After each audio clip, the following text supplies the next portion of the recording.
Hello टेंथीज, क्या हाल चाल आप सबके। I hope you will be good and you will be doing your best. I know this is your first public examination और आपको लग रहा होगा डर, पर डरने की कोई बात नहीं। इस डर को भी हम डरा देंगे और बोर्ड एग्जाम में अपना झंडा भी फहरा देंगे। And now this is the first video of PYQ and most expected questions of real number session 2024-25। इस वीडियो में दी जाएगी आपको हर एक छोटे से छोटे और बड़े से बड़े क्वेश्चन की सटीक जानकारी, जिससे कि आप बोर्ड एग्जाम में जब लिखने बैठें इसका आंसर, तो ऐसा ना हो कि एक क्वेश्चन के भी आप आंसर ना कर पाए। So without wasting any further time, let's begin the class. तो लेते हैं आज का पहला question. So now this is the first question of today's session। बोलता क्या है क्वेश्चन में कि what is the HCF of smallest prime number and the smallest composite number. आपसे बोलता है कि सबसे छोटा जो प्राइम नंबर है और सबसे जो छोटा कंपोजिट नंबर है उसका एचसीएफ क्या होगा। तो आपको पता होना चाहिए कि सबसे छोटा यहाँ पर प्राइम नंबर क्या होगा। ठीक है, सबसे छोटा प्राइम नंबर यहाँ पर क्या होगा। तो सबसे छोटा प्राइम नंबर यहाँ पर 2 होता है। बहुत से बच्चे 1 को भी प्राइम नंबर ले लेते हैं, पर 1 is not a prime number, so this is exception case. ठीक है, तो अगर हम इस 2 का प्राइम फैक्टर देखें तो केवल 2 ही होगा। और अगर हम स्मॉलेस्ट कंपोजिट नंबर की बात करें तो सबसे छोटा कंपोजिट नंबर 4 होगा। ठीक है, तो हम यहाँ पर 4 लेते हैं और 4 का प्राइम फैक्टराइजेशन करते हैं, जो कि मिलेगा आपको 2 इंटू 2। अब एस क्या होता है। एस इन दोनों प्राइम फैक्टराइजेशन में लिया गया कॉमन नंबर होता है। तो इसमें कॉमन क्या हो गया, कॉमन हो गया आपका 2। तो क्या हो गया इसका एचसीएफ 2। तो answer of this question is 2। Now let us move to the next question. देखते हैं हमारा नेक्स्ट क्वेश्चन क्या कहता है। यस, कहता है कि एक रैशनल नंबर √2 और √3 के बीच में आप इंसर्ट कर दो। एक बात बताओ, देखो ये क्वेश्चन जो है आपका 2019 में 1 मार्क क्वेश्चन था। हालांकि देखा जाए तो इस क्वेश्चन में कोई दम नहीं है। ठीक है, √2 1.414 और √3 1.732। ठीक है, ये हम लिखते हैं जनरली वैल्यू, ये अप्रॉक्स वैल्यू लिखते हैं हम यहाँ पर। ठीक है, लेकिन आप एक बात तो सोचो, एक बात तो सोचो, अगर ये 38 क्वेश्चन के बीच में आ गया, 38 क्वेश्चन के बीच में आ गया, तो बच्चे जो है परेशान हो जाते हैं, हवा खराब हो जाती है सबकी। ठीक है, तो देखते हैं जरा यहाँ पर √2 और √3 के बीच में हमें एक रैशनल नंबर इंसर्ट करना है। तो रैशनल नंबर देखो 1.5 भी हो सकता है, यहाँ पर 1.6 भी हो सकता है, 1.62 भी हो सकता है। ये बहुत तमाम तरह के यहाँ पर रैशनल नंबर हो सकते हैं, क्योंकि हमें ये पता है किन्हीं भी 2 नंबर के बीच में इनफाइनाइट रैशनल नंबर होते हैं। ठीक है, तो अगर आंसर लिखने के लिए अगर आपको बोला जाए कि 3 रैशनल नंबर आप लिखिए, तो 3 के आप 4 के आप 5 का इनफाइनाइट रैशनल नंबर यहाँ पर लिख सकते हैं। तो now let us move to the next question. Next question कहता है कि एचसीएफ ऑफ 144 एंड 198। देखो एचसीएफ निकालने का तो तरीके हमें पता ही है ना। 2 तरीके होते हैं, एक तो हम प्राइम फैक्टराइजेशन से करते हैं और एक डिवीजन मेथड से करते हैं। तो मुझे लगता है कि डिवीजन से ज़्यादा इजी प्राइम फैक्टराइजेशन मेथड होता है, तो मैं भी यहाँ पर प्राइम फैक्टराइजेशन मेथड को ही फॉलो करूँगा। तो सबसे पहले देखो 144 का हम क्या करते हैं, यहाँ पर प्राइम फैक्टराइजेशन कर लेते हैं। तो 2 से डिवाइड किया आपने 72, 2 से 36, देन 2 से अगेन ये बन जाएगा आपका कितना 18, 2 से फिर किया आपने 9 टाइम्स, फिर आपने 3 से किया, 3 3 जा 9 एंड 3 1 जा 3। ठीक है, तो अगर हम 144 का प्राइम फैक्टराइजेशन अब लिखें तो ये आ जाएगा आपका 2 पावर कितना 3 और not 3 4, 2 power 4 into and 3 power 2। ठीक है, ये 144 की प्राइम फैक्टराइजेशन हो गए। अच्छा, अब बात करते हैं यहाँ पर प्राइम फैक्टराइजेशन ऑफ 198। तो ये हो गया हमारा 198। तो 198 के प्राइम फैक्टराइजेशन लिख लेते हैं। 2 से डिवाइड किया, 2 9 जा 18, 2 9 जा 18। फिर आपने इसे 3 से डिवाइड किया, 3 3 जा 9, 3 3 जा 9। देन अगेन 3 से कट किया आपने 11 टाइम्स, देन अगेन 11 से कट किया 1 आ गया। ठीक है, तो प्राइम फैक्टराइजेशन ऑफ दिस, इसका प्राइम फैक्टराइजेशन क्या हुआ। प्राइम फैक्टराइजेशन ऑफ 198, ये हो गया आपका 2 इंटू 3 पावर 2 इंटू 11। अब बात करते हैं यहाँ पर पूछा क्या था, एचसीएफ। एचसीएफ का मतलब पीछे वाले क्वेश्चन में हमने समझ लिया कि एचसीएफ मतलब दोनों में कॉमन। अब देखो यहाँ पर 2 पावर 4 है, यहाँ पर सिंगल 2 है, मतलब 2 के हिसाब से अगर हम देखें तो केवल हमारा जो कॉमन होगा वो 2 होगा, मतलब 2 की लोएस्ट पावर 1, यानी कि इसका मतलब हो गया कि 2 केवल कॉमन आ सकता है इन दोनों में से। 2 पावर 4 नहीं, गलती से भी 2 पावर 4 मत ले लेना, ठीक है। अच्छा अब बात करते हैं यहाँ पर 3, तो 3 की मैक्सिमम पावर 2, 3 की मैक्सिमम पावर यहाँ पर भी 2, तो इसका मतलब 3 की मैक्सिमम पावर 2 हम यहाँ पर कॉमन निकाल सकते हैं। क्या और कोई डिजिट कॉमन है? नहीं। 11 यहाँ पर है, यहाँ पर 11 नहीं है। इसका मतलब ये हो गया 2 इंटू 3 स्क्वायर मतलब 9, तो 9 टू ज़ा 18। तो इस क्वेश्चन का जो एचसीएफ हो गया यानी आंसर वो 18 हो गया, ठीक है। I believe you must have understood. Now let us move to the next question. तो अगला क्वेश्चन क्या कहता है? अगला क्वेश्चन कहता है कि क्या 2.35 बार इनमें से, मतलब इनमें से कौन सा वो नंबर है ये बताना है, ठीक है। तो देखो ये हमें पता ही है, ये क्लास 9th में भी हमने इस टाइप के क्वेश्चंस किए थे। है तो बहुत ही सिंपल क्वेश्चन, फिर वही बात कि 38 क्वेश्चन के बीच में आया ना तो गड़बड़ हो जाती है, आसान नहीं होता, वहाँ पर कंफ्यूज रहता है दिमाग। तो मैं आपको सटीक जानकारी देता हूँ कि 2.35 बार को आप लिखते हो 35 35 35 बार का मतलब रेपिटेशन ऑफ 3 एंड 5 डिजिट्स का, ठीक है। तो आपको याद होगा ऐसे क्वेश्चंस को हमने किया था क्लास 9 में, जहां पर हमने उसे P अपॉन क्यू की फॉर्म में कन्वर्ट किया था। तो P अपॉन क्यू की फॉर्म में कन्वर्ट करना मतलब rational number, Q does not equal to 0। तो मैं यहां पर टिक कर देता हूं कि ये एक रैशनल नंबर हो गया, ठीक है, ऑप्शन नंबर बी। अब बात करते हैं हम यहां पर नेक्स्ट क्वेश्चन की। नेक्स्ट क्वेश्चन क्या कहता है? The total number of factors of A prime number is. अब एक प्राइम नंबर मेंशन तो नहीं किया, प्राइम नंबर यहाँ पे 2 हो सकता है, 3 भी हो सकता है, 5 भी हो सकता है, 7 भी हो सकता है, 11 भी हो सकता है, 13 भी हो सकता है, कुछ भी हो सकता है। पर ये कह रहा है कि भाई ये बताओ कि total number of prime factors, total number of factors of prime number. Factors पूछ रहा है, प्राइम फैक्टर्स नहीं पूछ रहा। तो अगर हम बात करें 2 की तो 2 को आप लिख सकते हो 2 इंटू 1। 5 की अगर हम बात करते हैं तो 5 के फैक्टर होंगे 5 इंटू 1। अगर हम 7 की बात करें तो 7 के प्राइम फैक्टर हो सकते हैं यहाँ पर 7 इंटू 1। तो ओवरऑल अगर हम देखें तो एक वो नंबर खुद और एक 1, इसके अलावा और कोई नहीं। तो किसी भी प्राइम नंबर के जो ज़्यादा से ज़्यादा फैक्टर्स जो निकल सकते हैं वो 2 ही होंगे, 2 से ज़्यादा नहीं। प्राइम फैक्टर नहीं पूछा था, अगर प्राइम फैक्टर पूछता तो खुद ही वो अकेला होता, इटसेल्फ ओनली, ठीक है। चलो तो इसका आंसर हो गया कितना? 2। अब आगे चलते हैं, नेक्स्ट क्वेश्चन देखते हैं। नेक्स्ट क्वेश्चन कहता है कि the LCM and HCF of 12, 21 and 15। तो इन तीनों नंबर के हमें यहाँ पर एलसीएम एचसीएफ हमें बताने। तो फटाफट से हम तीनों नंबर के प्राइम फैक्टराइजेशन कर लेते हैं। तो 12 का हमने प्राइम फैक्टराइजेशन लिखा तो इसका प्राइम फैक्टराइजेशन आ गया 2 इंटू 2 इंटू 3। और अगर हम बात करें 21 के प्राइम फैक्टराइजेशन की तो ये बन जाएगा आपका 3 इंटू 7। और 15 के प्राइम फैक्टराइजेशन की अगर हम बात करें तो ये बन जाएगा आपका 3 इंटू 5। तो बात करते हैं अब एचसीएफ की। तो एचसीएफ क्या? एचसीएफ का मतलब हो गया जो इन दोनों में, इन तीनों में कॉमन होगा। भाई देखो इन तीनों में तो सिर्फ यही एक कॉमन आ रहा है ना, 3, केवल 3 कॉमन है। तो एचसीएफ कितना हो गया? HCF is 3। और तो कुछ कॉमन है नहीं तीनों में, तीनों फैक्टर में से सिर्फ इतना ही कॉमन है। बात करते हैं यहाँ पर एलसीएम की।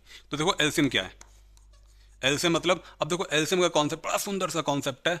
जितने भी हमारे पास ये फैक्टर्स आए हैं इन तीनों नंबर्स के, उन फैक्टर्स में सबसे पहले आप ये देख लो कि कौन कौन सी डिफरेंट टाइप्स की डिजिट्स हैं। उन डिजिट्स को आप यहाँ पर लिख लो। तो 2, 3 एंड 5 एंड 7, यही है मेरे पास डिफरेंट टाइप्स की डिजिट्स हैं, 2, 3, 5 एंड 7। जब आप डिफरेंट टाइप्स के डिजिट्स को प्रोडक्ट के फॉर्म में लिख लो तो उसके बाद आपको क्या करना है, आप देखो कि इन डिजिट्स की मैक्सिमम पावर इन फैक्टर्स में से कितनी है। तो अगर मैं देखूं तो यहाँ पे 2 पावर 2, यहाँ पर 3 इंटू 7 ही रहा, यहाँ पर 3 × 5 रहा, यहाँ पर ये तो ठीक है। तो मैक्सिमम पावर अगर हम देखें 2 की पावर 2 हो गया, 3 की पावर केवल 1, और 5 1, और 7 भी 1। तो 4 × 3 × 5 × 7, तो 12, 12 5 द 60, 67 जा 420। तो इसका मतलब पहले वो एस सी एफ बोल रहा है, बाद में वो एल सी एम बोल रहा है। तो इसका मतलब पहले मैं एस सी एफ का जवाब दूंगा जो कि 3 है, और एल सी एम मेरा 400 यहाँ पर 20 है। तो आंसर हो गया इसका option number C. Now let us move to the next question. Question number 7, 5.213 bar can also be written as. देखो फिर से वही बात, अभी तो मैंने आपको ये क्वेश्चन कराया 5.213 बार, मतलब 5.213 213 213 इनका रेपिटेशन। तो इनका रेपिटेशन था 5.213 213 213 213 213, वो हमने यहाँ पर लिख दिया। मतलब इसमें देख लो, ये हमारा आंसर हो गया। ठीक है, चलिए बढ़ते हैं नेक्स्ट क्वेश्चन की तरफ। देखो कितने मामूली से क्वेश्चन थे, 2021 में 1 नंबर का सवाल पूछा हुआ है और करना कुछ नहीं है, लेकिन बस बात वही है कि जब ये 38 क्वेश्चन के बीच में आता है तो कंफ्यूज हो जाता है दिमाग। ठीक है, तो S C F of 2 consecutive even numbers, first of all we should tries to understand about the consecutive even numbers क्या होते हैं। देखो consecutive even numbers का मतलब हो गया एक के बाद एक, 2 4 6 8 10, ये सब consecutive even numbers हैं। तो ये consecutive पेयर हो गया, ये consecutive पेयर हो गया, 4 और 6 भी पेयर हो गया, 8 और 10 भी पेयर हो गया। तो ये consecutive पेयर्स हैं, और ऐसे ना जाने कितने भी बनेंगे इसमें। लेकिन वो ये पूछ रहा है भाई बताओ consecutive इवन नंबर्स जो हैं उनके एस सी एफ क्या होंगे। तो पहले मैं आपको 2 और 4 को लेके दिखा देता हूँ। 2 का प्राइम फैक्टराइजेशन एवल 2, 4 का prime factorization 2 × 2, S C F देखो दोनों में कॉमन, तो एस सी एफ हो गया इसका 2। अब बात करते हैं 4 और 6। तो 4 और 6 को देखो, 4 और 6 में 4 का प्राइम फैक्टराइजेशन 2 × 2, 6 का प्राइम फैक्टराइजेशन 2 × 3, दोनों में कॉमन देखो एस सी एफ कितना आ गया, एस सी एफ आ गया आपका 2। ठीक है, ऐसे ही आप 8 और 10 को देख लो, 8 2 × 2 × 2 × 2 प्राइम फैक्टराइजेशन, 10 का प्राइम फैक्टराइजेशन देखो 2 × 5, फिर से कॉमन 2। मतलब यहाँ हमने एक बात समझ ली कि हमारा जो एस सी एफ आएगा वो आएगा 2। तो आंसर बन गया इसमें 2। Now let us move to the next question everyone. कहता है कि for which natural number n 6 power n ends with digit 0, यानी n के किस वैल्यू के लिए, n की किस वैल्यू के लिए 6 पावर n की जो वैल्यू है वो जो एंड्स ऑफ द डिजिट, यानी कि जो इसका यूनिट प्लेस का जो डिजिट है वो 0 है। तो अगर मैं बात करूं, अगर मैं इसका पहले आपको कॉन्सेप्ट समझा देता हूं, आप खुद ही समझ जाओगे। एक क्वेश्चन है एनसीईआरटी में, चेक वेदर, ठीक है, check whether 6 power n can ends with the digit 0, can ends with digit 0। तो ये क्वेश्चन वहीं से उठाया है, विद डिजिट 0। तो ये क्वेश्चन वहीं से आया हुआ है। जरा देखो, हम मान के चलते हैं, let us suppose 6 power n can and with 0। अभी तो ये कह रहा है कि चेक करना है, पर हम ये मान के चल रहे हैं कि 6 पावर n एंड हो सकता है डिजिट 0 से, एंड विद डिजिट 0। ठीक है, और सारी दुनिया जानती है कि कोई भी नंबर जब उसका यूनिट प्लेस का डिजिट 0 होता है, यानी कि 0 पे अगर वो ख़त्म हो रहा है, लास्ट प्लेस का जो नंबर है वो 0 है, तो certainly that number will be divided by 2 and 5।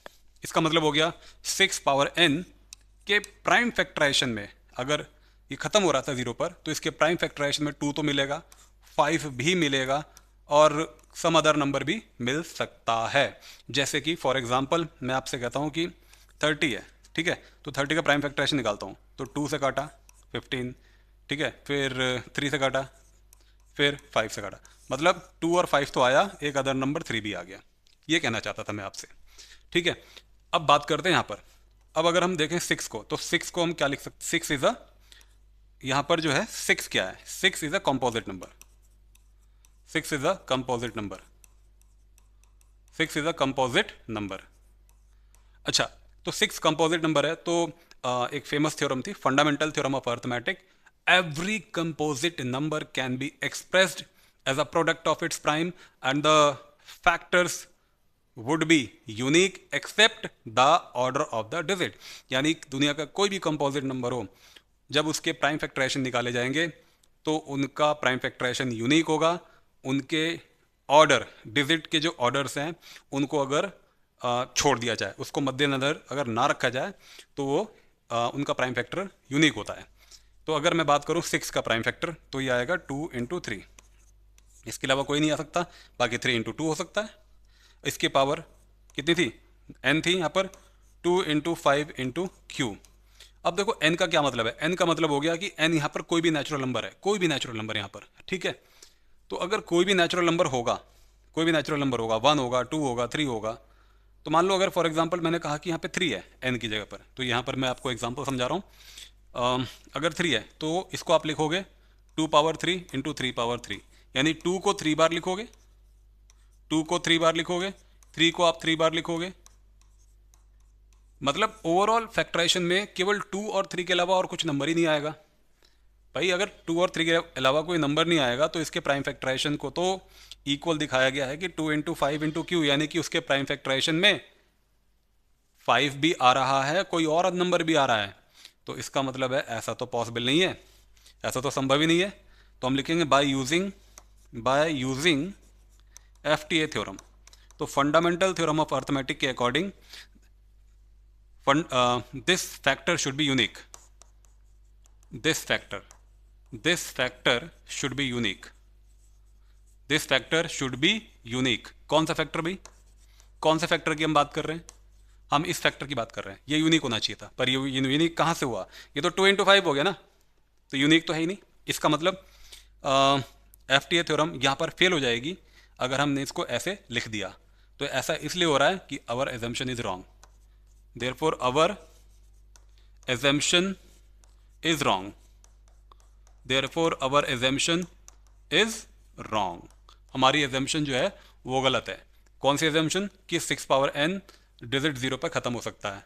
इसका मतलब एजम्पशन अगर ये गलत है तो सही क्या होगी, सही होगी कि 6 पावर n कभी भी 0 पर ख़त्म नहीं होगा, चाहे n कोई भी नेचुरल नंबर हो। आंसर मिल गया होगा आपको इसका भी, कि 6 पावर n के प्लेस पर कोई भी नेचुरल नंबर रखा जाए तो कभी भी वो 0 पर ख़त्म नहीं होगा। तो ना तो ये 6 हो सकता है, ना 5 हो सकता है, ना ही ये 0 हो सकता है। इसका आंसर बनेगा आपका नन। ठीक है, चलिए बढ़ते हैं नेक्स्ट क्वेश्चन की तरफ। नेक्स्ट क्वेश्चन कहता है the exponent of 5 in the prime factorization of 3750। तो यार ये क्वेश्चन तो मुझे नहीं लगता कि मुझे बताना चाहिए। प्राइम फैक्टराइजेशन निकाल लो और उसमें ये देख लो कि 5 मैक्सिमम नंबर ऑफ टाइम्स कितने बार आ रहा है, उसके ऊपर जो भी उसकी पावर आएगी that is called exponent. So do yourself, let us move to the next question everyone. Now question number 11। So, what does question number 11 say to us? What is the greatest possible speed at which a girl can walk 95 meter and 171 meter in an exact number of minutes?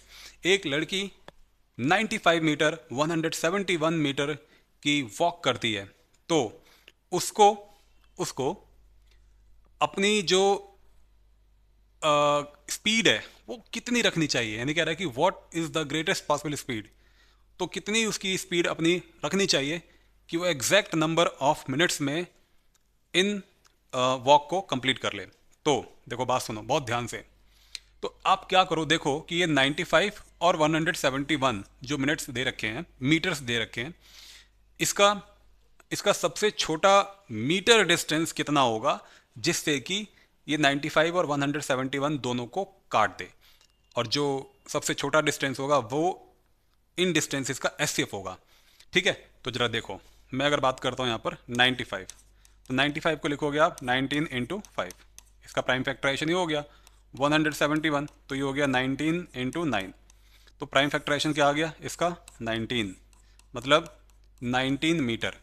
तो 19 metre से अगर मैं इसको cut करूँ 95 को और 171 को, तो एग्जैक्ट नंबर ऑफ मिनट्स में ये कैंसिल आउट हो जाएगा, एग्जैक्ट नंबर ऑफ टाइम्स ये कट जाएगा। तो इसका मतलब ये हो गया, हम क्या करें, हम अब हमारा जो आंसर बनेगा वो बन जाएगा हमारा 19 मीटर पर मिनट, यानी कि एक एक मिनट में उसे 19 मीटर का डिस्टेंस कवर करना पड़ेगा। तो so this is the answer of this question. So now let us move to the next question. अब क्वेश्चन नंबर 12 क्या कहता है, कहता है कि 3 alarm clocks ring there alarms at regular intervals of 20 minutes, 25 minutes and 30 minutes respectively. If they first beep together at 12 noon, at what time they will beep again for the first time? देखो ये कहता है कि देखो बहुत ही famous question है ये, और ना जाने कितनी बार तो ये बोर्ड में आ चुका है। क्वेश्चन में कहता है कि 3 अलार्म क्लॉक हैं और वो रिंग करती हैं, ठीक है, रेगुलर इंटरवल पर।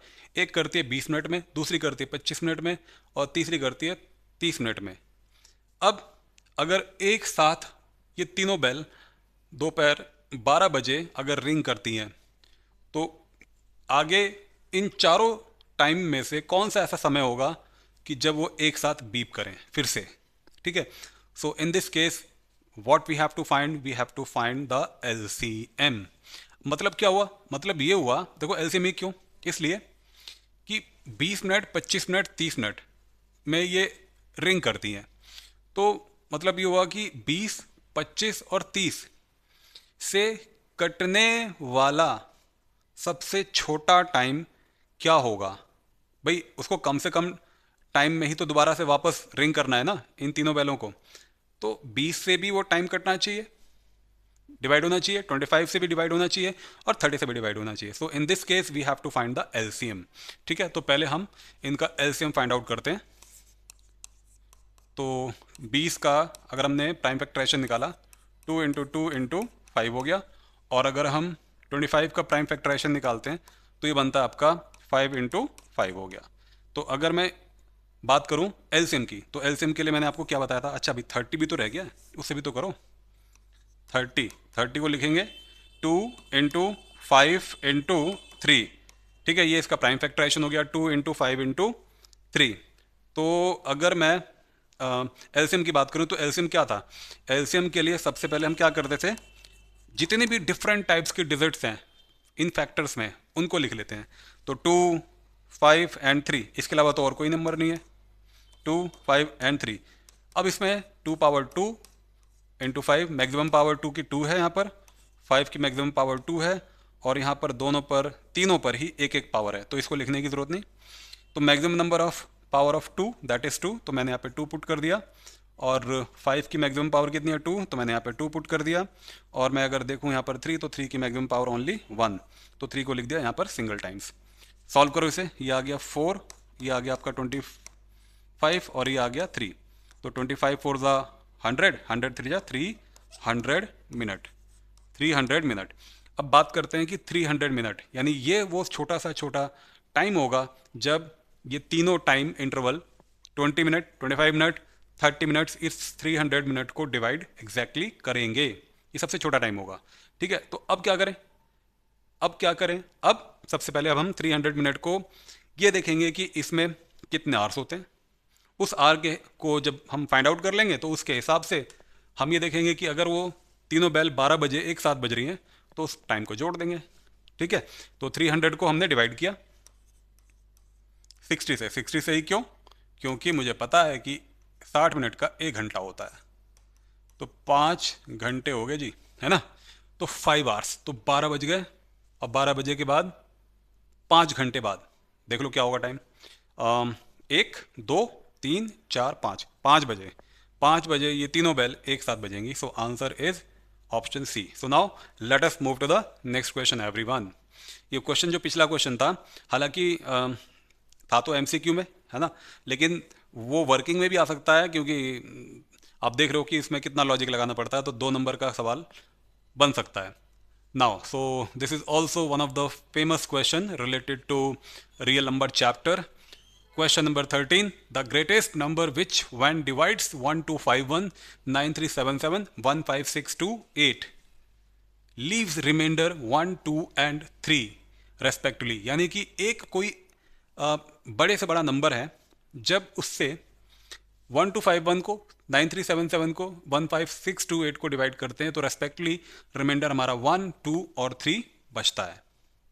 तो आप ये बताओ कि वो बड़े से बड़ा नंबर क्या है। मेरी बात सुनो, मेरी बात सुनो बहुत ध्यान से।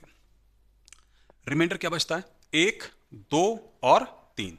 ठीक, तो इसका मतलब उस बड़े से बड़े नंबर को जब इसको डिवाइड किया तो डिवाइड तो हुआ नहीं, पूरा कंप्लीटली डिवाइड नहीं हुआ, क्योंकि रिमाइंडर उसने 1 छोड़ दिया, दूसरे वाले ने 2 छोड़ दिया, तीसरे वाले ने 3 छोड़ दिया। तो इसका मतलब ये हुआ कि उसको अभी मैं ये नहीं बोल सकता कि this is the highest common factor. क्यों? क्योंकि उसने अभी रिमाइंडर 1 छोड़ा है, 2 छोड़ा है, 3 छोड़ा है।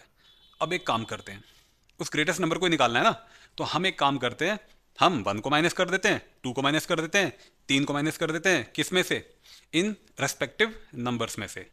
तो देखो, after subtracting from these 3 numbers we will be getting 1251 में से माइनस किया आपने कितना? Remainder 1, you would be getting 1250। ठीक, अब 9377 में से माइनस किया आपने 2, यू वुड बी गेटिंग 9375। ठीक है, और जो थर्ड नंबर है 1515628 में से माइनस किया आपने कितना? 3, so then you would be getting 15625। ठीक है, ये मिल गया। अब प्राइम फैक्टराइजेशन निकालना आपको आता ही है, फिर आपको प्राइम फैक्टराइजेशन से एचसीएफ निकालना भी मैंने आपको बहुत अच्छे से बता दिया है। ठीक है, तो 1250 इसका प्राइम फैक्टराइजेशन निकालना। अब आप सोचोगे सर तो निकाल नहीं रहे, हमें होमवर्क में दे दे रहे हैं। नहीं, चलो एक काम करते हैं, निकाल लेते हैं। नहीं तो आप भी कहोगे कि सर जब बड़ी डिजिट आई है तो छोड़ के चल दी है। ऐसा नहीं है। चलो, तो 1250 के हम प्राइम फैक्टराइजेशन निकालते हैं। तो ये बन जाएगा हमारे पास कितना? ये बन जाएगा आपका 5 से डिवाइड करता हूँ पहले। प्राइम फैक्टराइजेशन तो ये भी है, प्राइम नंबर भी है, तो 5 से डिवाइड किया तो ये आ गया 5 टू जा 10, बच गया आपका 2, 5 5 जा 25, 0, तो ये आ गया आपका 250। तो 5 से डिवाइड किया दोबारा, ये आ गया आपका 5 5 जा 25, फिर 5 से 5 10 जा, फिर से 5 से 5 2 जा, तो अगर फिर 2 से तो 2 इंटू 1। तो अगर मैं इसके प्राइम फैक्टराइजेशन की बात करता हूँ 1250 के प्राइम फैक्टराइजेशन की, तो ये मिलेगा आपको 5 पावर 4 इंटू 2। अब हम बात कर लेते हैं प्राइम फैक्टराइजेशन ऑफ 9375 की बात करते हैं। इसको डिवाइड करते हैं 5 से, तो ये बन गया आपका 5 1 जा 5, बच गया 4, एंड 5 8 जा 40, बच गया 3, 5 7 जा 35, बच गया 2, 5 5 जा 25। फिर से 5 से डिवाइड किया, 5 3 जा 15, बच गया आपका 3, 5 7 जा 35, बच गया आपका 2, 5 5 जा 25। फिर 5 से डिवाइड करते हैं, 5 7 जा 35, बच गया आपका 2, ठीक है, 5 5 जा 25। फिर 5 से डिवाइड करते हैं तो 5 1 जा 5, बच गया आपका 2, 5 5 जा 25। फिर 5 से डिवाइड करते हैं, 5 1 जा 5 3 जा 15, देन 3 इंटू 1। तो इसका प्राइम फैक्टराइजेशन क्या आ गया? इसका प्राइम फैक्टराइजेशन आ गया 9375 इज इक्वल टू कितना हो गया? ये आ जाएगा आपका 5 पावर 1 2 3 4 5, 5 पावर 5, एंड ये आ गया आपका 5 पावर 5 इंटू 3। ये इसका प्राइम फैक्टराइजेशन आ गया। ओके, अब बात करते हैं यहाँ पर, तो 1 5 6 2 5 इसका प्राइम फैक्टराइजेशन निकालते हैं। 5 से डिवाइड करते हैं, 5 3 जा 15, बच गया कितना? 0, यानी कि 5 1 जा फिर से 5, 5 2 जा 10, और 5 5 जा 25, 3 1 2 5। फिर 5 से डिवाइड करते हैं, 5 6 जा 30, बच गया 1, 5 2 जा 10, 5 5 जा 25। अब हम बात करते हैं 5 से, फिर से डिवाइड करते हैं, 5 1 जा 5, बच गया कितना? 1, 5 2 जा 10, बच गया कितना? 2, यानी कि 5 5 जा 25। फिर 5 से डिवाइड करते हैं फिर से, तो ये आएगा 5 2 जा 10, देन 5 5 जा 25।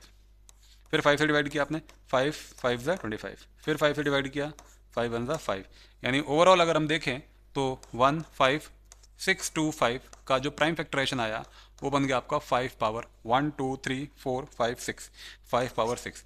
अब आप इन तीनों प्राइम फैक्टराइजेशन में देख लो कि कॉमन क्या है। देखो, कॉमन तो केवल डिजिट मुझे 5 ही दिखाई दे रही है, पर 5 की जो मिनिमम पावर कॉमन दिखाई दे रही है वो 4 दिखाई दे रही है ना।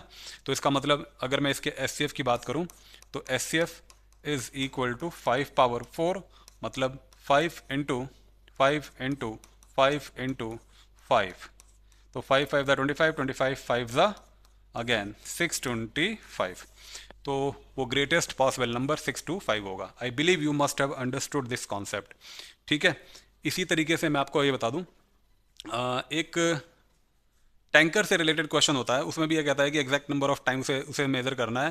तो जब उसे मेज़र किया जाता है उस एक कंटेनर से एक दूसरे यूटेंसिल से, तो इतने लीटर और इतने लीटर बच जाता है ना। तो वो एग्जैक्ट नंबर ऑफ टाइम्स जो टैंकर जो जिससे हम मेज़र कर रहे हैं वो कितना मेज़रमेंट वो दे सकता है। तो वो क्वेश्चन भी बिल्कुल ठीक इसी कॉन्सेप्ट के ऊपर है। तो इसलिए मैं आपको हर एक छोटे से छोटे कॉन्सेप्ट और बारीक से बारीक कॉन्सेप्ट, बड़े से बड़े कॉन्सेप्ट, सबकी जानकारी मैं आपको दे रहा हूँ, सो दैट कि कहीं पर भी कोई भी क्वेश्चन आए तो आपको कहीं प्रॉब्लम क्रिएट ना हो। ठीक है, चलिए आगे चलते हैं। अगर हम बात करते हैं क्वेश्चन नंबर 14 की, तो क्वेश्चन नंबर 14 में ये कहता है कि if A and B are two coprime numbers then A cube and B cube are. देखो this is one of the most important concept, है ना।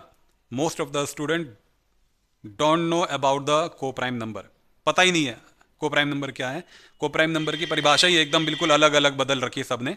ठीक है, तो इसको मैं एक सिंपल लैंग्वेज में आपको समझाने की कोशिश करता हूँ कि दुनिया में कोई भी दो ऐसे नंबर, दुनिया में ऐसे कोई भी दो नंबर, चाहे वो दो प्राइम नंबर हो, चाहे वो दो रैशनल नंबर हो, चाहे वो दो कंपोजिट नंबर हो, ठीक है, अगर उनका एचसीएफ 1 आता है तो वो को प्राइम नंबर होंगे। जैसे कि अगर मैं बात करता हूँ आपसे कि देखो यहाँ पर 3 है और अगर 5 है, तो नो डाउट इनका एचसीएफ 1 ही आएगा, तो ये दोनों को प्राइम नंबर हैं।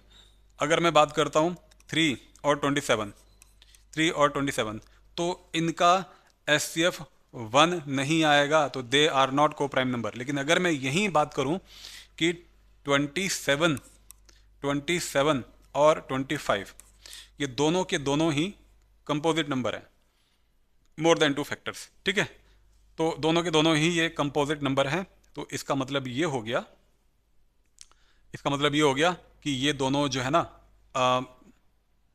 को प्राइम नंबर हो सकते हैं। हो सकते इसलिए बोल रहा हूँ क्योंकि मैंने अभी ये नहीं देखा कि इनका एचसीएफ क्या आने वाला है। ठीक है, तो 27 को अगर हम देखें तो 27 को हम लिख सकते हैं 3 इंटू 3 इंटू 3, और अगर मैं 25 को अगर देखूँ तो 25 को लिख सकता हूँ मैं 5 इंटू 5। तो इनमें से कुछ भी कॉमन नहीं है, तो क्या हो सकता है, केवल 1 कॉमन हो सकता है। तो अगर इनके कॉमन की बात करें 27 और 25, तो इनमें जो कॉमन है वो 1 है, मतलब इनका इन दोनों का जो एचसीएफ है वो 1 है। तो इसलिए 27 25 भी यहाँ पर को प्राइम नंबर होंगे। तो अब बात करते हैं इस क्वेश्चन की। तो कह रहा है कि अगर ए और बी दो को प्राइम नंबर हैं तो ए क्यूब और बी क्यूब क्या होगा। तो बात सिंपल सी है भाई, अगर ये दो को प्राइम नंबर हैं तो अगर मैं इसका क्यूब कर दूं तो ये 27, इसका क्यूब कर दूं तो ये 125। तो 27 और 125 का अगर मैं एचसीएफ निकालने जाऊंगा तो वहाँ पर भी कॉमन हमें 1 ही मिलेगा, इसके अलावा और कुछ भी कॉमन नहीं मिलेगा। So that is why A cube and B cube are also coprime number. चलिए मूव करते हैं नेक्स्ट क्वेश्चन की तरफ। Question number 16। तो क्वेश्चन नंबर 16 क्या कहता है, कहता है कि अगर n एक नेचुरल नंबर है, तो हमेशा 2 into 6 power n plus 5 power n ends with, इनमें से किस डिजिट के साथ वो एंड होगी, ये मैं पता करना है। तो सिंपल सी बात है, n की जगह पर 2-4 नेचुरल नंबर रख के देख लो और पैटर्न पकड़ लो, आपको समझ में आ जाएगा। देखो यहाँ पर अगर बात करूँ, यहाँ पर n इक्वल टू मैंने रख दिया 1 और 2 और 3। तो अगर मैंने 1 रखा तो ये बन गया हमारा 2 into 6 power 1 plus 5 power 1। Solve किया तो ये आ गया 2 इंटू 6 और 5 कितना हो गया 11, 11 टू द 22। देखो 2 पर फिनिश होता है। ठीक है, अब बात करूँ, अगर मैंने रख दिया यहाँ पर 2, तो 6 power 2 plus 5 power 2 is equal to, ये कितना हो गया 2 इंटू 6 पावर 2 मतलब 36, 5 पावर 2 मतलब 25। अगर इसको ऐड कर दें तो ये बन जाएगा आपका 6 प्लस 5 11, 3 2 5 और ये हो गया 61। 61 में 2 मल्टीप्लाई कर दो, 2 1 जा 2, 2 6 जा 12, 122, लास्ट डिजिट 2। तो बाकी अगर आप 3 के लिए चेक करना चाहो तो भी यही आएगा, इसका मतलब ये एंड होगा 2 पर। चलिए मूव करते हैं नेक्स्ट क्वेश्चन की तरफ। ये भी अरे ये तो this is a very very famous questions. ठीक है, ये तो ऐसा मान लो कि ये तो पेपर में आना ही है। कोई क्वेश्चन आए ना आए, ये क्वेश्चन तो हमेशा आता है। रूट 2 पूछ लेगा, रूट 3 पूछ लेगा, कभी रूट 5 पूछ लेगा, कभी रूट 7 पूछ लेगा, कभी रूट 11 पूछ लेगा। यानी प्राइम नंबर का वो रूट अगर पूछेगा कि उसे इरेशनल नंबर प्रूव करो तो आना ही आना है, कोई रोक नहीं सकता इसे। तो बात करते हैं इसके सॉल्यूशन प्रोसेस की, कि इसमें मतलब क्या करना होता है, किस तरीके से इसके सॉल्यूशन को मैं लेके जाना होता है आगे। बात सुनो। अब एक काम करते हैं, एक कॉन्ट्राडिक्शन सपोज करता हूँ। भाई कॉन्ट्राडिक्शन इज व्हाट? कॉन्ट्राडिक्शन मतलब एक ऐसा स्टेटमेंट जो मैं दूं और वो ऐसा स्टेटमेंट हो कि सामने वाला जो भी बंदा उसे सुने तो उसको कुछ समय बाद ये रियलाइज़ हो जाए कि अरे ये जो बोल रहे हैं ना ये गलत है, मतलब वो ही अपने आप ही सच बोलने लग जाएगा। तो ऐसे ही मैं इस क्वेश्चन के सामने एक कॉन्ट्राडिक्शन पेश करूंगा, और ये क्वेश्चन मतलब ये सोल्यूशन जब इसका आगे बढ़ेगा तो ये क्वेश्चन खुद ही कहेगा कि नहीं नहीं नहीं नहीं नहीं नहीं नहीं भाई, एक काम करो, जो आप एज्यूम कर रहे हो ना वो ठीक बात नहीं है, आप सही एजम्पशन पे आ जाओ। मतलब ऐसा कुछ जैसा मैं यहाँ पर लिखने जा रहा हूँ। तो आप लिखोगे let's suppose let's suppose under root 2 is a rational number. ठीक है, मेरी कोशिश रहेगी कि इस क्वेश्चन को आपको बहुत बेहतरीन तरीके से आपको समझा दूं, सो दैट कि अगर ये क्वेश्चन अगर पेपर में आ जाए तो आप इसको ऐसे चुटकियों में उड़ा दो।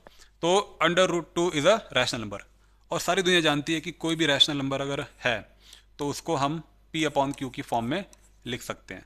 तो मैंने इसे पी अपॉन क्यू की फॉर्म में लिख दिया, और मैं यहाँ पर एक बात और लिख देता हूँ कि जहाँ पर Q does not equal to zero है, और एक बात और लिख देता हूँ कि P and Q are integer, P and Q are any integers. यानी ये कोई भी इंटीजर हो सकते हैं, कोई भी इंटीजर हो सकते हैं, चाहे वो पॉजिटिव की बात करो चाहे नेगेटिव की बात करो, इंटीजर हो सकते हैं कोई भी इंटीजर। तो थोड़ी देर के लिए मान लो कि जो हमारा p है वो हमारा 8 है, और जो हमारा q है वो 16 है। तो आप बताओ कि p अपॉन क्यू क्या बनेगा? 8 अपॉन 16। अरे 8 अपॉन 16, तो इसका मतलब 8 अपॉन 16 अभी और कट सकते हैं, यानी 1/2 है ना, अभी और कट सकता है। तो इसका मतलब अगर ये इंटीजर हैं तो p और q कट सकते हैं। ठीक है, कटेंगे, ज़रूर कटेंगे ऐसा मैं नहीं बोल रहा, पर कट सकते हैं। और जब भी सकने वाली बात आती है ना तो वो पॉसिबिलिटी को लेके चलना पड़ता है। इसका मतलब ये हो गया, जब ये कट सकते हैं दोनों नंबर, तो मैंने मान लिया कि किसी नंबर से कटे, और कटने के बाद आ गए a अपॉन बी। ठीक है, कटने के बाद आ गए a अपॉन बी। अब मैं ये बोल देता हूं कि now a and b, a and b are coprime number. और को प्राइम नंबर मैं आपको अभी समझा चुका हूं कि को प्राइम नंबर क्या होता है। आर को प्राइम नंबर मतलब इन दोनों का एचसीएफ कितना हो गया? 1। अब ये किसी से कट नहीं सकते, ये मैंने बोला है। और b does not equal to 0। Now do the cross multiply, you would be getting under root 2b equal to a। अब क्या करें इसके बाद? इसके बाद कर दो इनका स्क्वायर, स्क्वायरिंग बोथ साइड। तो जैसे मैं इसका स्क्वायरिंग बोथ साइड करूंगा, you would be getting 2b square is equal to a square. So this is the equation number 1। अब बात सुनो, एक फेमस थ्योरम थी, अगर आपने पढ़ा हो, नहीं पढ़ा तो कोई बात नहीं, इसको थोड़ी देर के लिए दिमाग में बिठा लो। थ्योरम ये है कि if p is a prime number, p is a prime number और p किसी a स्क्वायर को डिवाइड करता है, p divides a square, then p divides a, तब जो p है ना वो a को भी डिवाइड करता है। इस बात का मतलब यहाँ पर ये है, फॉर एग्जाम्पल जैसे मान लो 2 एक प्राइम नंबर है ना, और मैं ये बोलता हूँ कि 2 जो है ना वो 8 के स्क्वायर को डिवाइड करता है। 8 का स्क्वायर क्या होगा भाई? 8 का स्क्वायर तो 64 होगा ना। तो ऑब्वियस सी बात है ये 64 2 से डिविजिबल है, तो 2 64 को डिवाइड कर रहा है। अब क्या ये 2 8 को भी डिवाइड कर रहा है? यस, 2 8 को भी डिवाइड कर रहा है, और 2 खुद क्या है? एक प्राइम नंबर है। तो अगर p कोई प्राइम नंबर है, वो a स्क्वायर को डिवाइड कर रहा है, तो a को भी डिवाइड करेगा, मतलब इस वाले अंदर वाले नंबर को भी डिवाइड करेगा, है। तो अब इसी कॉन्सेप्ट को मैं यहाँ पर यूज़ करने जा रहा हूँ, इसी कॉन्सेप्ट को मैं यहाँ पर यूज़ करने जा रहा हूँ। बहुत ध्यान से समझना है कि कैसे इसका यूज़ होगा इस कॉन्सेप्ट का। देखो 2 into B square equal to A square, मतलब 2 और बी स्क्वायर का मल्टीप्लाई करके ए स्क्वायर आ गया।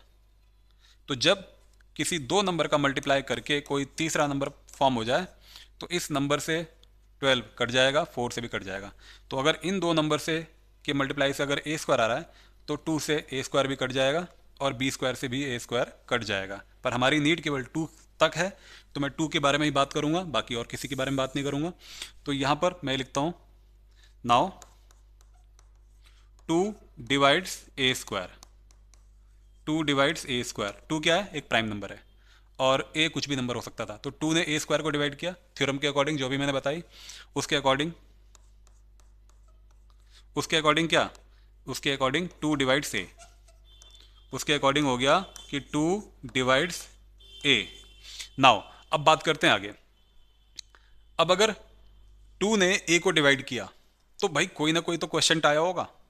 इसका मतलब हो गया अगर वो क्वेश्चन सी था तो उस क्वेश्चन में इस 2 से जिसने डिवाइड किया था ए को, इसमें इसको मल्टीप्लाई करने पर ए वापस मिलना चाहिए। So A equal to 2c। Now put this value in equation number 1। इस इक्वेशन नंबर 1 में इस वैल्यू को पुट कर देते हैं। तो ये क्या मिल जाएगा, ये मिल जाएगा आपको 2 into B square is equal to A square. अब ए के प्लेस पर आ गया 2c का स्क्वायर, ठीक है। तो ये बन जाएगा 2b square is equal to 4c square, ठीक है। तो आप इस 2 से इस 4 को कट कीजिए, बच गया 2, बच गया आपके पास B square equal to 2c square. अब इस बात का क्या मतलब है, इस बात का मतलब है 2 और c स्क्वायर का मल्टीप्लाई करके अगर बी स्क्वायर बनता है तो डेफिनेटली जो मैंने यहाँ बताया था 2 से बी स्क्वायर भी कटेगा, c स्क्वायर से बी स्क्वायर भी कटेगा, मतलब इन दोनों नंबर से बी स्क्वायर कट जाएगा। तो मतलब 2 divides B square, 2 divides B square. अगर 2 ने बी स्क्वायर को डिवाइड किया तो अभी थ्योरम बताई थी उसके अकॉर्डिंग 2 प्राइम नंबर है, बी स्क्वायर को डिवाइड किया तो 2 डिवाइड्स बी। अगर मैं कुछ ज़्यादा तेज बोल रहा हूँ तो थोड़ी वीडियो स्लो कर लेना और स्लो करके वापस देख लेना। तो 2 डिवाइड्स बी, बात समझ में आ गई। तो अब बात यहाँ क्या थी कि 2 ने ए को भी डिवाइड कर दिया और 2 ने बी को भी डिवाइड कर दिया। यहाँ बोल के आ रहे थे कि भाई ए और बी को प्राइम नंबर है, मतलब इनका एचसीएफ 1 है, ये किसी से डिवाइड हो नहीं सकते। पर यहाँ पर ए तो अभी भी डिवाइड हो रहा है, बी अभी भी डिवाइड हो रहा है। इसका मतलब अगर ऐसा है कि जो हमने यहाँ बोला है वो गलत है, और ये इसलिए हो रहा है, ये इसलिए हो रहा है क्योंकि हमारी एजम्पशन गलत है। तो हम लिखेंगे, इसलिए हम लिखेंगे कि 2 is a common factor. Common factor, ये कंक्लूजन लाइन लिखनी बहुत ज़रूरी होती है। Common factor of A and B, A और बी का ये कॉमन फैक्टर है। इसका मतलब ये हो गया our assumption is wrong, our assumption is wrong, हमारी एजम्पशन गलत है। क्यों गलत है, क्योंकि हमने मान के चला था कि ए और बी को प्राइम नंबर है। तो सही एजम्पशन क्या होगी, under root 2 is an irrational number, is an irrational number, irrational number, hence proved. ठीक है, ये हमने प्रूव कर दिया। अब अगर आपने इस क्वेश्चन को अच्छे से समझ लिया है तो let us move to the next question. और इस टाइप के क्वेश्चंस आप और भी प्रैक्टिस कर लेना, like root 3 is an irrational number, root 11, root 7, यानी कि जितने भी प्राइम नंबर होते हैं एक क्वेश्चन अच्छे से समझ लो, बाकी सारे क्वेश्चन देखते तो एक जैसे ही होते हैं। नाउ नेक्स्ट क्वेश्चन देखते हैं, क्वेश्चन नंबर 17। देखो क्या कहता है, रूट 3 एक इरेशनल नंबर, यानी कि रूट 3 को एक इरेशनल नंबर दे दिया और ये बोल रहा है 5 + 2 रूट 3 को आप एक इरेशनल नंबर दिखाइए। ठीक है, कि दिखाइए कि ये भी एक इरेशनल नंबर होता है। तो बहुत शानदार तरीके से इसका सॉल्यूशन हम देखने वाले हैं, बहुत ध्यान से देखना। इसमें भी आप क्या करो, एज्यूम करो, एक कॉन्ट्राडिक्टरी एजम्पशंस करो, एक स्टेटमेंट दो। हमने दिया यहां पर लेट अस सपोज कि 5 + 2 root 3, 5 + 2 root 3 is a rational number. हमने मान लिया कि ये एक रैशनल नंबर है। तो अगर 5 + 2 रूट 3 एक रैशनल नंबर है तो इसका मतलब इसको मैं लिख सकता हूं, यहां पर P/Q की फॉर्म में, है ना। और जहाँ पर q does not equal to हमारा 0 है और p and q are integer, p and q are integers, ये हमारे इंटीजर्स हैं। तो अब एक काम करते हैं, 5 को यहाँ शिफ्ट करते हैं, तो ये बन जाएगा आपका 2√3 is equal to p by Q minus का 5। सॉल्व करो इसे, p एलसीएम लो तो q इधर मल्टीप्लाई हो गया, माइनस 5q अपॉन q। एक बात सुनो, 2 तो आ सकता है ना नीचे, हाँ बिल्कुल आ सकता है, तो यहाँ पे 2 को भी नीचे हम शिफ्ट कर सकते हैं। अब एक बात सुनो बहुत ध्यान से, p और q दोनों इंटीजर थे, तो p और q इंटीजर है, integer minus 5 times of any integer always integer, यानी ऊपर एक इंटीजर, 2 इंटू क्यू यानी 2 टाइम्स ऑफ इंटीजर, ये भी integer, and integer upon integer always a rational number, है ना। तो हमेशा वो भी क्या आएंगे, रैशनल नंबर ही आएंगे। तो इसका मतलब लेफ्ट साइड का जो पोर्शन है वो एक इरेशनल नंबर है।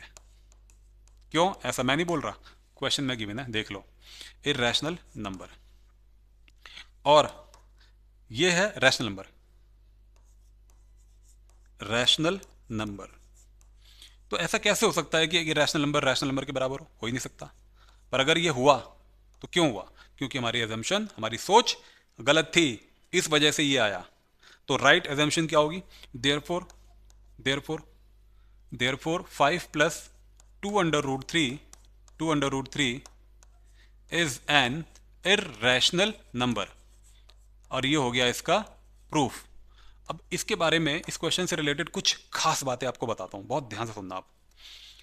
पहली बात ये कि अगर क्वेश्चन में √3 इरेशनल नंबर नहीं दिया होता और ये कहता है कि show that 5 plus 2√3 is an irrational number, तो 3 नंबर की जगह पर ये समझ लो कि ये क्वेश्चन बनता आपका 5 नंबर का, क्योंकि आपको पहले √3 को एक इरेशनल नंबर प्रूव करना होता, जो मैंने अभी करके दिखाया, जैसे कि √2 एक इरेशनल नंबर था, बिल्कुल सेम मेथड से पहले √3 को मुझे दिखाना पड़ता है कि एक इरेशनल नंबर है ना, तो मैं करता। लेकिन अगर ये 5 की जगह 3 ही नंबर पे आए तो आप जैसा आपने किया है आप जा सकते हो, नो प्रॉब्लम एट ऑल, आप √3 को यहाँ पर इरेशनल नंबर कंसिडर कर सकते हो।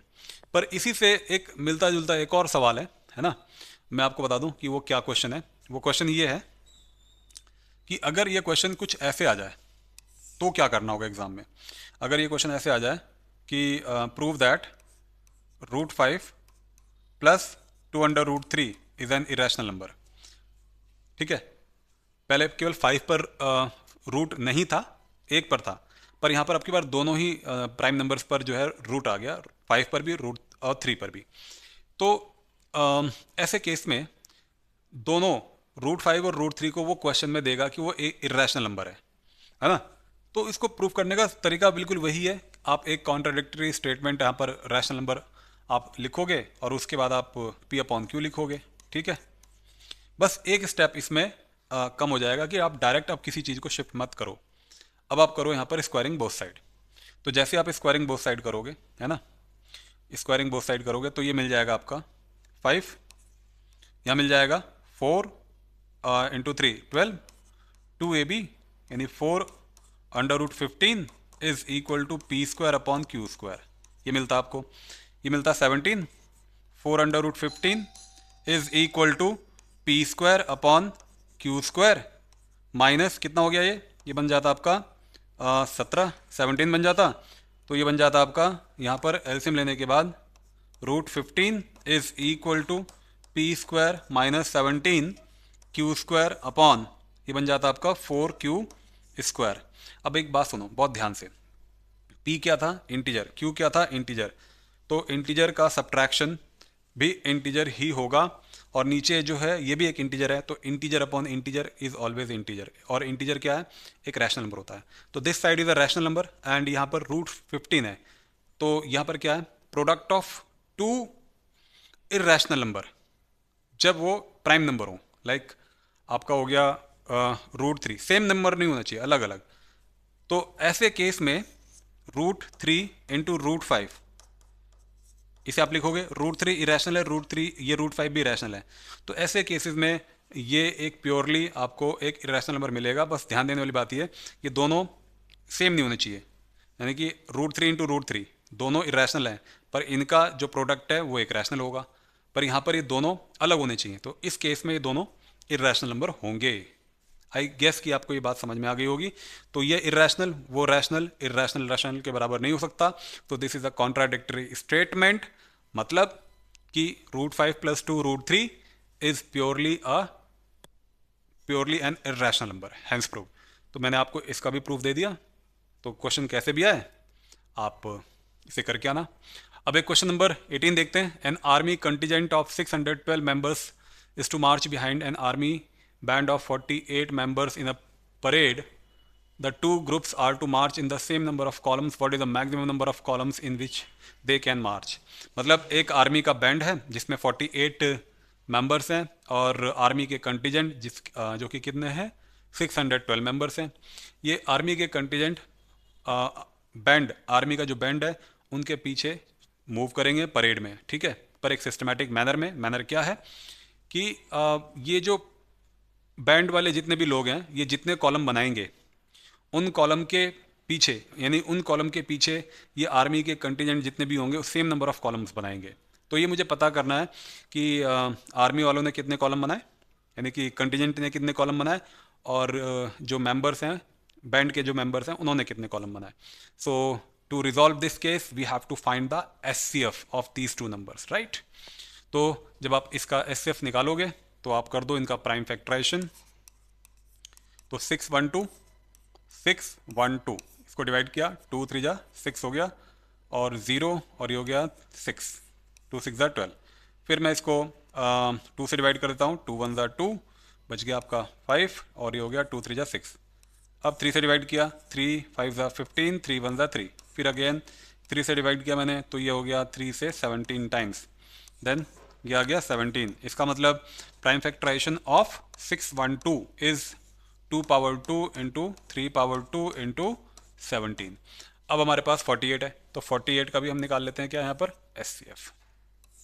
मतलब प्राइम फैक्टराइजेशन, 2 से डिवाइड किया ये आ गया 24, 2 से डिवाइड किया ये आ गया 12, फिर 2 से डिवाइड किया ये आ गया 6, 2 से डिवाइड किया ये आ गया 3, अब ये आ गया 3 1 3। तो 48 का अगर हम प्राइम फैक्टराइजेशन देखें तो 2 पावर कितना हो गया, ये हो जाएगा 4 इंटू 3 पावर 1 ओनली।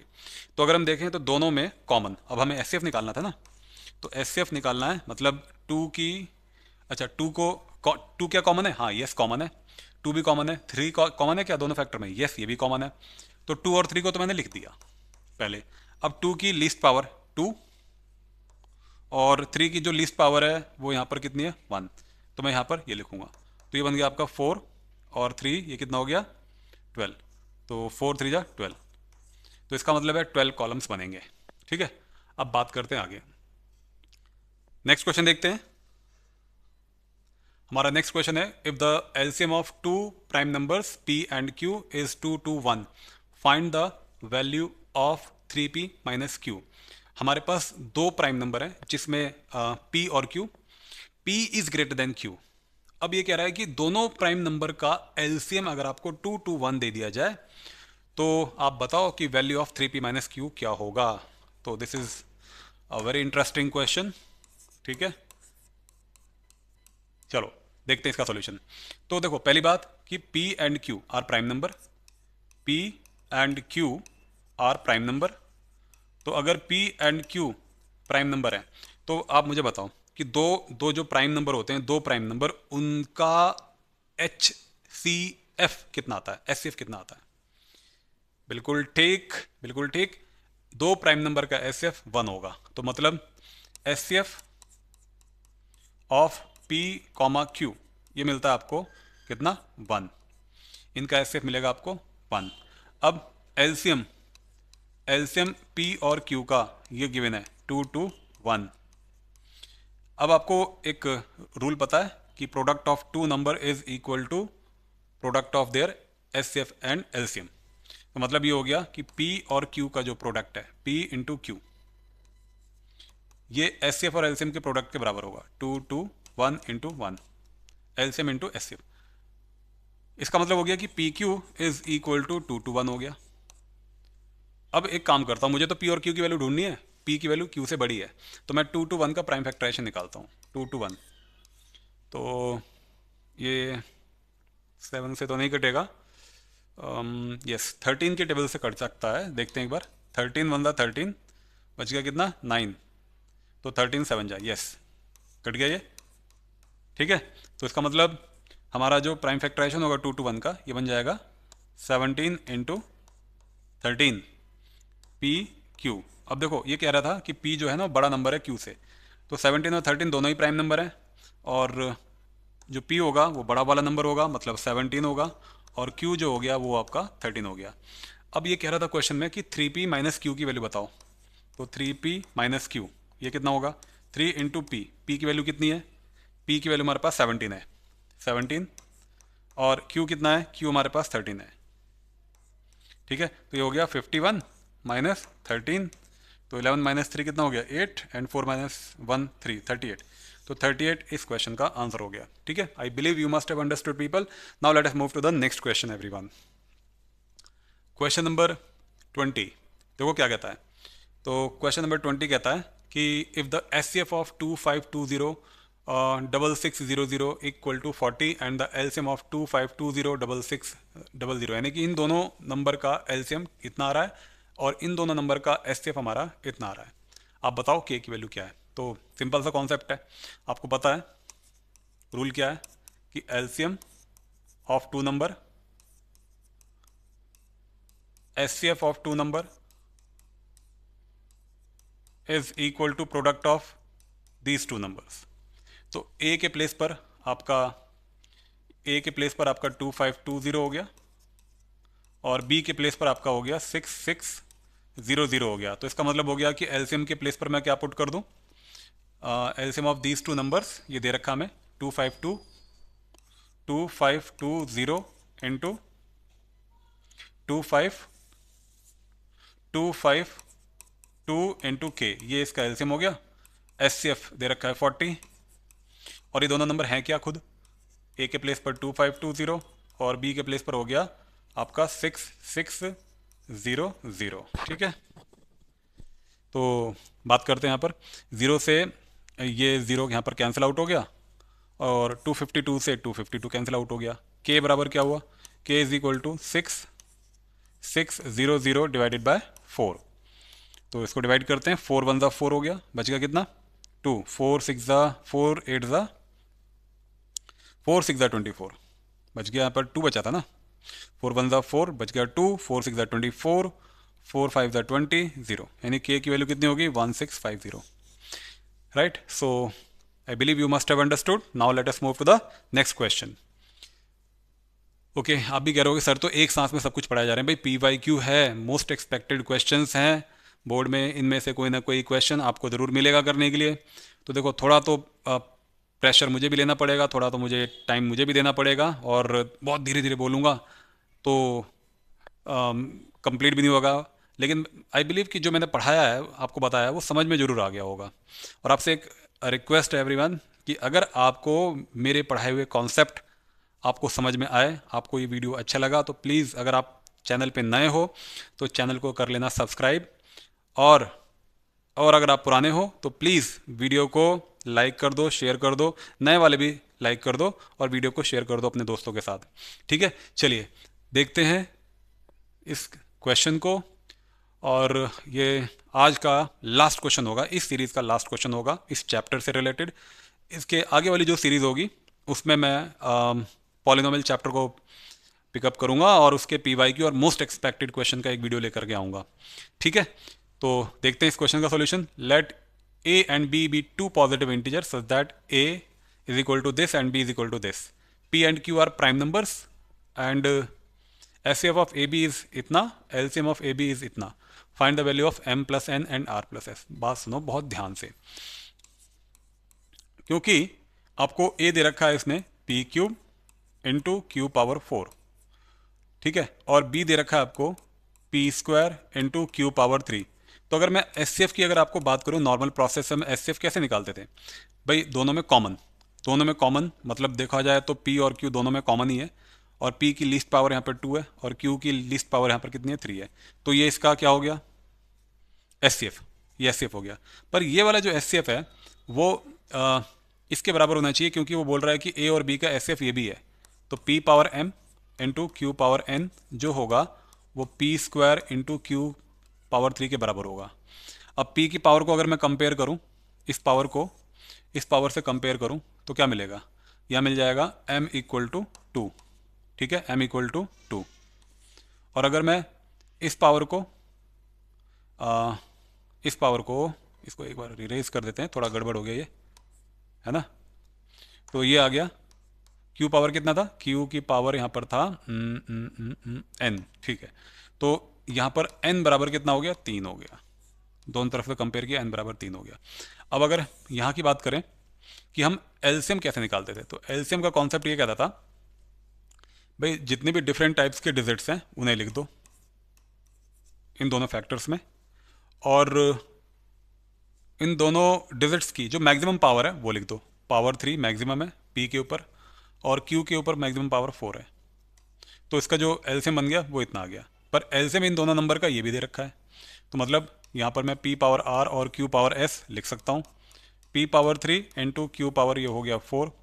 अब अगर मैं कंपेयर करूँ p की पावर को तो r बराबर 3 मिलेगा, और यहाँ पर ये क्या था, s था, है ना, s, यस s था, तो s बराबर कितना हो गया, 4 हो गया। ठीक है, तो r की वैल्यू 3, s की वैल्यू 4, m की वैल्यू 2, n की वैल्यू 3। तो हमसे ये पूछ रहा है फाइनली कि m प्लस n और r प्लस s की वैल्यू बताओ। तो देखो m क्या है आपका, m आपका 2 है, 2, और n क्या है आपका 3, ये 3 है, और r क्या है आपका 3, और s क्या है आपका 4। तो ये बन गया 5, और 3 प्लस 4 7, तो 7 5 जो कितना हो गया 35। तो this is the answer of this particular question. I believe you must have understood today's session, right everyone. तो अब टाइम हो गया है इस वीडियो को ख़त्म करने का, आपसे विदा लेने का। और एक बात और आपको बता दें कि जल्द ही मैं पॉलिनोमियल से रिलेटेड PYQ चैप्टर के मोस्ट एक्सपेक्टेड क्वेश्चंस और प्रीवियस ईयर के जितने भी क्वेश्चंस है लेकर आऊँगा। Till then thank you so much all of you, have a good day.